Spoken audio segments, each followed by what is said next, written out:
In a quiet village surrounded by soft green fields and dusty pathways, there lived an old woman named Maayi.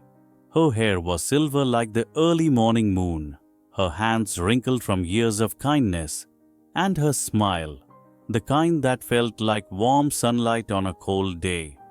She lived alone in a little clay house near a wide banyan tree whose roots curled deep into the earth. Children often played around her home. Villagers paused to greet her, and whenever someone felt lost or tired, they found themselves sitting beside her under the banyan's comforting shade. Though Maayi owned nothing valuable, people said she carried something far richer, a peaceful heart. One afternoon, when the warm wind was low and the village was quiet, a young woman named Rada came running to Maayi's doorstep. Her eyes were red, her breathing uneven, and her heart heavy with fear. "Maayi," she cried, falling to her knees. "I don't know what to do anymore." Maayi gently placed a hand on her shoulder. "Sit with me, child. Tell me what troubles you." Rada wiped her tears, but they kept coming. "My husband left for the city months ago to find work. He promised he would send money, but there has been no letter. No news. Nothing. My children cry from hunger, and every night I imagine something terrible happening to him. I feel like my mind is drowning in fear." Maayi nodded slowly, her eyes full of compassion. "My child, what do you think will happen?" Rada looked down. "Something bad. What if he never finds work? What if he forgets us? What if he never comes home?" Maayi smiled softly and shook her head. "When we think bad thoughts, we invite fear inside, and fear makes even small problems look enormous.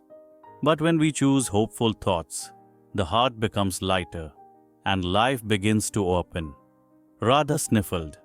"But Maayi, how can I think good thoughts when everything is so bad?" Maayi took Rada's hands gently in hers. "Let me tell you a story. Once," Maayi began, "there was a poor man who lived by the river. He had no family, no money, and no home. He believed his life had no meaning. One day, he sat by the river bank crying. An old woman walked by and asked, 'Why are you crying, my child?' The man said, 'I have nothing. How can I ever be happy?' The woman sat beside him and said, 'Look around you. Do you see the river flowing even without asking for anything? Do you see the trees giving shade freely? Do you feel the sun warming your skin? Life is giving you gifts every moment. You are not empty. You just stop noticing what you have.' The man lifted his head slowly. The water sparkled. Birds sang. A soft breeze brushed his face. And for the first time in years, his heart felt warm. From that day forward, whenever fear filled him, he whispered to himself, 'I still have something. I still have life.'" Maayi looked at Rada lovingly. "My dear, the man's life didn't change because of magic. It changed because he changed his thoughts. When you look only at darkness, you will feel lost. But when you look for even the smallest light, your heart becomes strong again." Rada felt silent tears fall down her cheeks. "Maayi, can a thought really change my life?" Maayi smiled.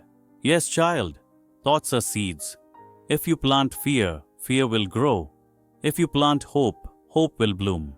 Maayi led Radha to her small garden and placed 2 clay cups, one whole, one cracked, under the sun. Soon the cracked cup began dripping water onto the soil while the perfect one stayed full. Rada frowned. "It lost everything." Maayi pointed gently. "Look again." A tiny green sprout had emerged beneath the cracked cup. "Sometimes what looks like loss," she whispered, "is actually giving life to something unseen. Hope works the same way. Even one positive thought can plant a seed where you least expect it." Rada felt warmth blossom inside her heart. Thank you for listening to this peaceful and heart-touching story. May you always choose hopeful thoughts, and may your days bloom with unexpected blessings. For more soulful and calming stories, subscribe to True Wisdom Tales. Until next time, may wisdom guide your steps and peace fill your heart.